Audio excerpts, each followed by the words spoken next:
President ট্রাম্পের একনিষ্ঠ মিত্র এবং বিশ্বজুড়ে মার্কিন সামরিক অভিযানের দীর্ঘদিনের সমর্থক সাউথ ক্যারোলাইনার সিনেটর লিন্ডসে গ্রাহাম শনিবার গভীর রাতে হঠাৎ মারা গেছেন। তার মৃত্যুতে ইউক্রেন ও ইসরায়েলের মতো দেশগুলো কংগ্রেসে একজন একনিষ্ঠ সমর্থক এবং ট্রাম্পের কানে কথা বলার মতো একজন গুরুত্বপূর্ণ কণ্ঠস্বরকে হারালো।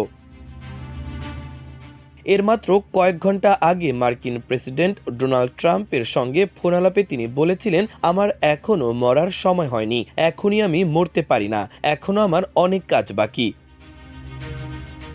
এক্সিওসের এক প্রতিবেদনে বলা হয়েছে, জীবনের শেষ কয়েক সপ্তাহে গ্রাহাম সৌদি আরব ও ইসরায়েলের মধ্যে সম্পর্ক স্বাভাবিক করার একটি উচ্চাভিলাষী কূটনৈতিক উদ্যোগ নিয়ে সক্রিয়ভাবে কাজ করছিলেন।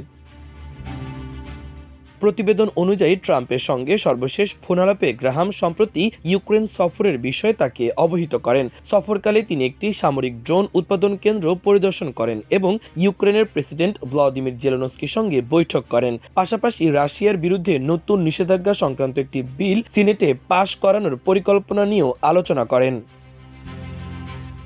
ট্রাম্প পরে সাংবাদিকদের বলেন, ফোনালাপে গ্রাহামকে কিছুটা ক্লান্ত শোনালেও তিনি স্বাভাবিক ছিলেন। তাদের মধ্যে কংগ্রেসে ভোটার পরিচয় যাচাই সংক্রান্ত সেফ অ্যাক্ট এগিয়ে নেওয়ার বিষয়েও আলোচনা হয়। এদিকে গ্রাহামের ঘনিষ্ঠ এক ব্যক্তির সঙ্গে আরেকটি ফোনালাপেও তিনি নিজের স্বাস্থ্য নিয়ে উদ্বেগ উড়িয়ে দেন। তিনি জানান, রোববার নির্ধারিত মিট দ্য প্রেস অনুষ্ঠানে অংশ নেওয়ার পর চিকিৎসকদের কাছে যাবেন। এক্সিওসের তথ্য অনুযায়ী শেষ ফোনালাপে গ্রাহাম বলেন, এখনই আমি মরতে পারি না, এখনও রাশিয়ার উপর নিষেধাজ্ঞার বিষয়টি শেষ করতে হবে, ইরান ইস্যু সমাধান করতে হবে এবং ইসরায়েল সৌদি সম্পর্ক স্বাভাবিক করার কাজও বাকি। তার মৃত্যুর পর ডোনাল্ড ট্রাম্প আগামী শনিবার পর্যন্ত সারা দেশে জাতীয় পতাকা অর্ধনমিত রাখার নির্দেশ দেন। এদিকে সাউথ ক্যারোলাইনার গভর্নর হেনরি ম্যাকমাস্টার গ্রাহামের অবশিষ্ট মেয়াদের জন্য তার বোন ডার্লিন গ্রাহাম নর্ডনকে সিনেটর হিসেবে নিয়োগ দিয়েছেন। জানা যায়, শনিবার ৭১ বছর বয়সী গ্রাহামের মৃত্যু হয়। আচমকা অসুস্থ হয়ে পড়েছিলেন গ্রাহাম। চিকিৎসা শুরুর কয়েক ঘন্টার মধ্যেই মৃত্যু হয় তার। গ্রাহাম তার কর্মজীবনে নানা সময় খবরের শিরোনামে উঠে এসেছেন। তার করা নানা মন্তব্য নিয়ে আলোচনা হয়েছে সর্বস্তরে।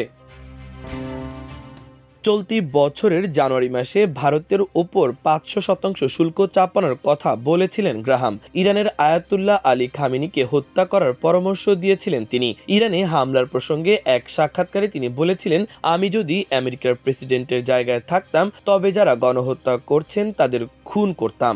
গ্রাহাম এও দাবি করেছিলেন, ইরানের তৎকালীন সর্বোচ্চ ধর্মীয় নেতা আলী খামেনিকে হত্যা করলে পশ্চিম এশিয়ায় শান্তি ফিরবে। উল্লেখ্য, গত ২৮ ফেব্রুয়ারি আমেরিকা এবং ইসরায়েলের যৌথ হামলায় মৃত্যু হয় খামেনির। মাল্টিমিডিয়া ডেস্ক, আমার দেশ।